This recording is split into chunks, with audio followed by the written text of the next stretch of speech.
dengan yang lain, apalagi para petinggi. Dan pengakuan Baradae menurut saya sih tidak, menurut saya ya, tidak bisa serta-merta dijadikan sebuah kebenaran. Karena pengakuan saja tidak cukup. Saya curiganya malah Baradae dikorbankan, nutupin yang lebih kakapnya. ya, dipaksa untuk memasang badan. Karena mungkin. Makanya pertanyaan siapa yang membunuh? Nah, siapa yang membunuh inilah yang harus bisa dimunculkan dan harus bisa, karena ada orang yang mati. Kalau ini tidak muncul siapa pembunuhnya, ini utang dari Pak Presiden Jokowi yang tidak selesai dalam pemerintahannya. Jadi di akhir pemerintahan Pak Jokowi inilah adalah ujian yang terberat bagi beliau. Bisa nggak beliau membawa pembunuh brigadir ini ke depan meja hijau? Kan itu saja. Kalau dibilang tadi pemilik senjata belum tentu dia pembunuhnya. Atau saksi pelecehan. Lah ini foginya yang masih gak jelas. Tapi kalau dari sisi hukum, orang yang sudah mati, maka kasus terhadap dia harus ditutup. Jadi kalau yang namanya pelecehan harus ditutup. Sekarang tinggal mencari mengapa dia mati. Nah, ada orang lain lagi kan. Inilah yang harus dijawab sekarang, dan ini harus ada jawabannya. Jangan sampai ternyata tidak ada jawaban. Nah, kalau tidak ada jawaban, wah ini tercoreng besar ini Indonesia ini. Apalagi ini di polisi. Betul, di sini ini adalah pertempuran antara orang yang benar dan orang yang tidak benar. Persis. Polisi ada 400 sekian jumlahnya. Masa yang nggak benar itu ada 200-an? Kan paling yang nggak benar itu ada 10, 20, 30 lah. Masa hanya gara-gara 30 orang polisi yang kita banggakan ini akan runtuh?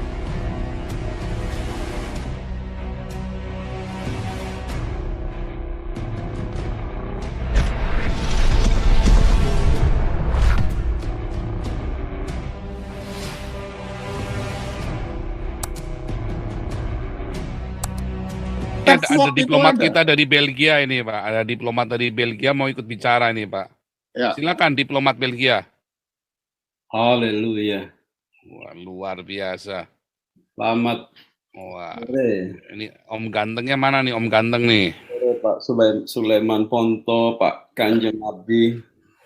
Belgia, bagaimana Belgia? Bukan belaga gila lo ya, ini Belgia asli nih.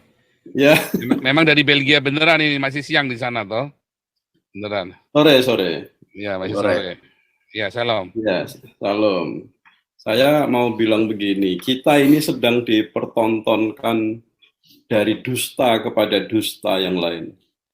Dari kebusukan kepada kebusukan. Karena banyak, saya sepakat dengan semuanya, banyak yang ditutup-tutupin dan beban psikologisnya sangat berat di antara para petinggi polisi. Saya melihatnya begitu. Misalnya, otopsi yang kedua itu mereka memerlukan 4-8 minggu untuk membuka. Sedangkan otopsi yang pertama itu cepat itu. 4 hari. Ya, keluar gitu kan.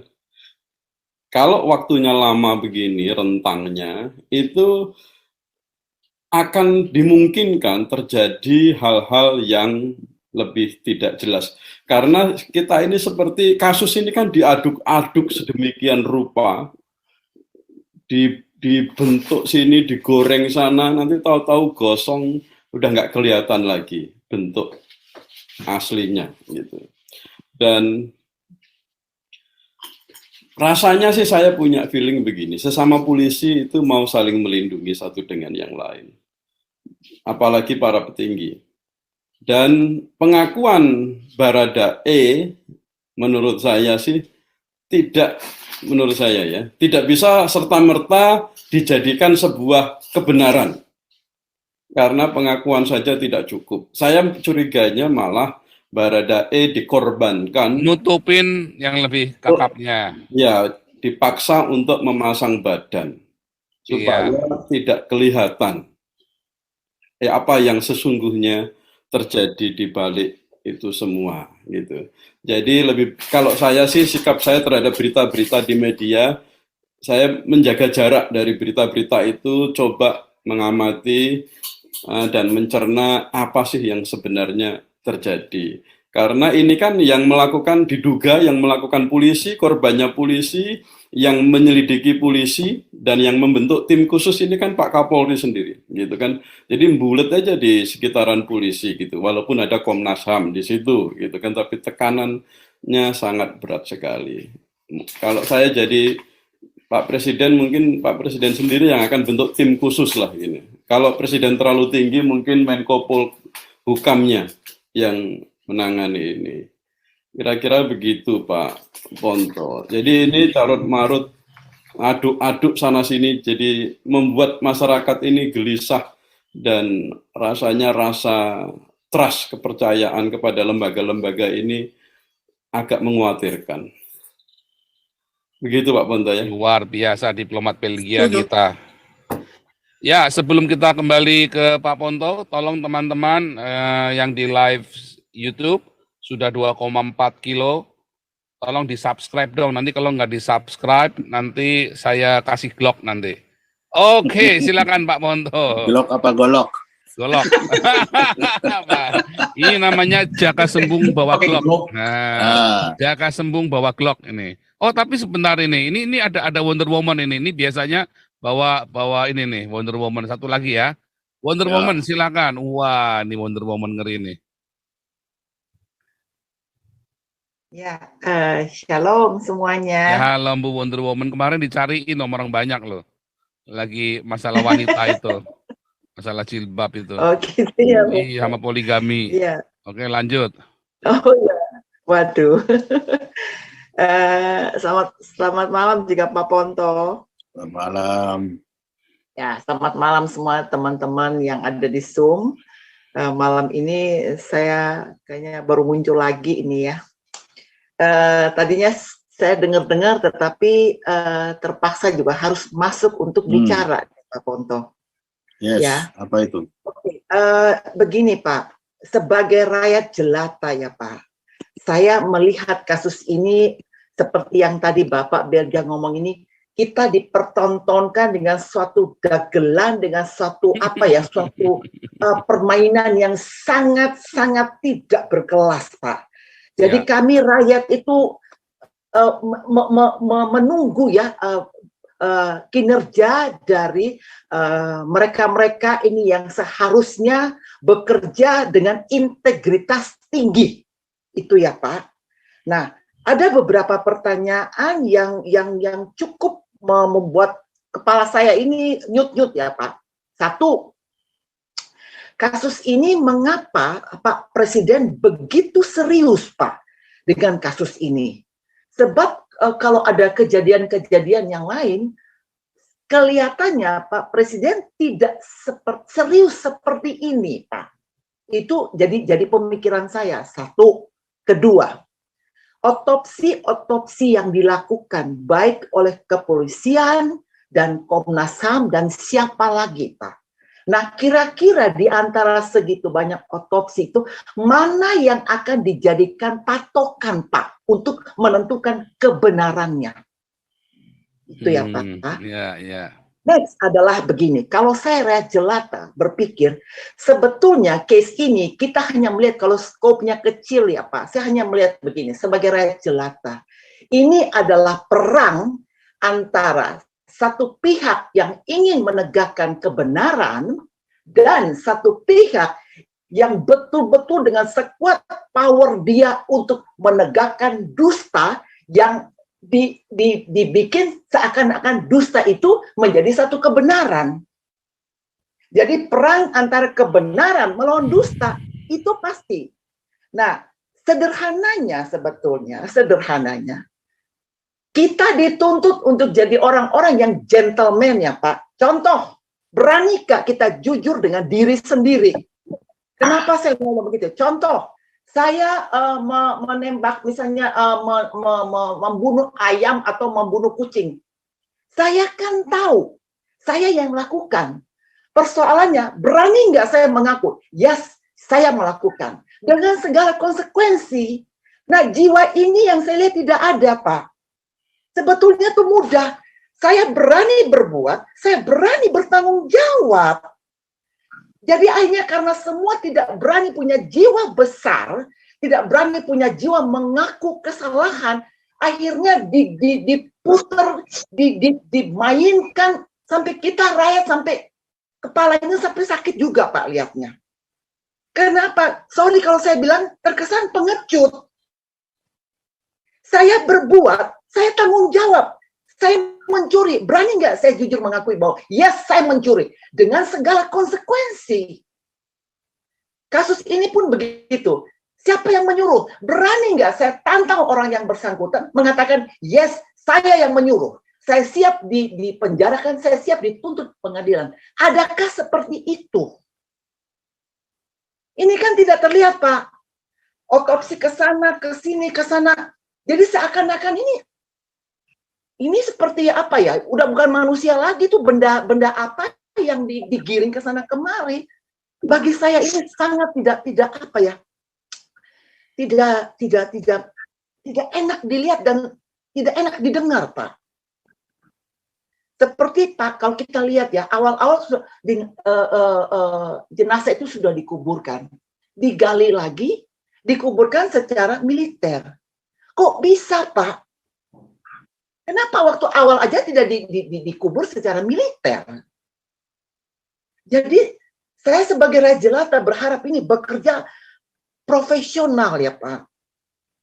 Dan betul-betul siapapun dia yang melakukan ini, siapapun setinggi apapun pangkatnya, hukum tetap ditegakkan. Pertanyaan saya untuk Pak Ponto ya Pak, menurut Bapak, kira-kira mampukah mereka yang terjun di dalam kasus ini, mampu nggak mereka mengungkapkan ini, Pak? Mampu nggak? Kalau kita lihat dengan cara-cara mereka bekerja seperti ini, kira-kira mampukah? Bisa terungkapkan nggak? Itu loh, Pak. Itu aja pertanyaan saya, Pak Ponto. Makasih, Pak. Jawabannya gampang. Mampukah? Harus mampu. Kenapa? Ada orang mati. Jadi kita tidak jauh dulu melangkah. Kita lihat saja di depan. Di depan ada orang mati. Jawab dulu siapa pembunuhnya, kan itu. Ya. Kalau itu tidak terjawab, maka yang lain-lain sudah pasti tidak akan terjawab. Kalau yang di depan mata saja sudah tidak terjawab, ya yang lain-lain. Kalau kita berbicara pelecehan, nanti dulu itu pelecehan. Apalagi kalau mau pelecehan, orangnya yang tersangka pelecehan kan sudah mati. Tutup itu harusnya. Sudah SP3, tidak lagi berbicara pelecehan. Karena pelaku sudah mati. Kan dianggap dia pelaku. Lah pelaku sudah mati, sudah selesai.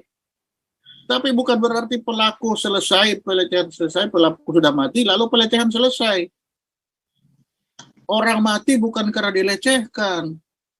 Masa pelecehan seksual membuat orang mati? Kalau pelecehan seksual, ya apa itu Pak Paul hasilnya? Kalau pelecehan seksual, masa orang mati itu adalah bukti pelecehan seksual? Kan tidak. Yang jelas ada orang mati. Banyak yang mati itu adalah tersangka pelecehan seksual. Sudah mati dia, selesai. Kasus pelecehan seksual selesai. Tapi pertanyaan yang lanjut, mengapa dia mati? Siapa yang membunuh kan?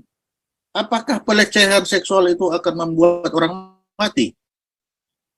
Nah ini, kada mungkin.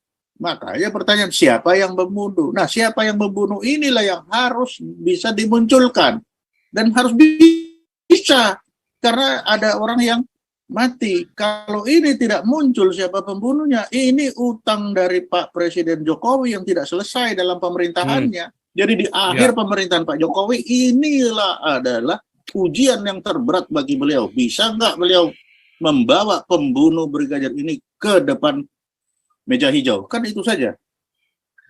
Kalau dibilang tadi pemilik senjata belum tentu dia pembunuhnya. Jadi walaupun itu senjata siapa, itu yang megang senjata belum tentu dia pembunuhnya. Dia harus lagi lewat uji balistik. Nah itu untuk peluru keluar dari mana itu ya nanti hasil otopsi itu. Nah apakah otopsi itu juga kemarin mereka mengukur atau melihat peluru-peluru yang ditemukan itu apakah keluar dari pistol yang ditemukan itu atau bukan? Nah, saya juga tidak tahu. Seharusnya begitu. Jadi otopsi itu seharusnya tidak hanya melihat luka itu disebabkan oleh karena apa, tetapi juga mencocokkan peluru-peluru ini dengan pistolnya. Dengan pistol itu cocok enggak? Ada 2 pistol itu. Bahwa bahkan pistolnya sama pun, apakah benar dari pistol yang itu? Apa dari pistol yang itu? Nah, itu akan dijawab oleh si hasil otopsi itu, forensiknya, uji forensik itu, ya dijawab di situ. Tetapi hal yang paling mudah mengumumkan pistol itu milik si A, itu kan gampang. ya, Minimal tapi kalau masih itu, belum. Nah itu kan belum. Kalau itu diumumkan itu sudah menumbuhkan sedikit cahaya kepercayaan. Iya. Ya. Tapi sekarang kan tidak. Tiap hari bukan terang yang kelihatan, fognya bertambah. Kabutnya bertambah. Kita berharap titik terang dari Komnas HAM. Bagi saya bukan tambah terang itu, tambah gelap lagi. Karena apa? Yang disampaikan setengah-setengah, hanya diomongkan, tidak dilihatkan ininya. Nggak ada gunanya itu. Bagi intelijen nggak ada gunanya kalau cuma hanya dia ngomong. Itu belum fakta. Lihatkan dulu barangnya. Ya. Baru. Itu jadi fakta. Pengakuan, betul. Pengakuan itu belum tentu dia benar, tidak salah. Itu setuju saya. Tetapi berdasarkan pengakuan ini minimal jelas Baradae telah mengaku dia yang menembak ini. Nah, dan belum ditahan loh Pak sampai sekarang, Pak. Sekarang ditahan atau dipelihara kan kita nggak tahu juga. Nah, itu. Kan belum jelas.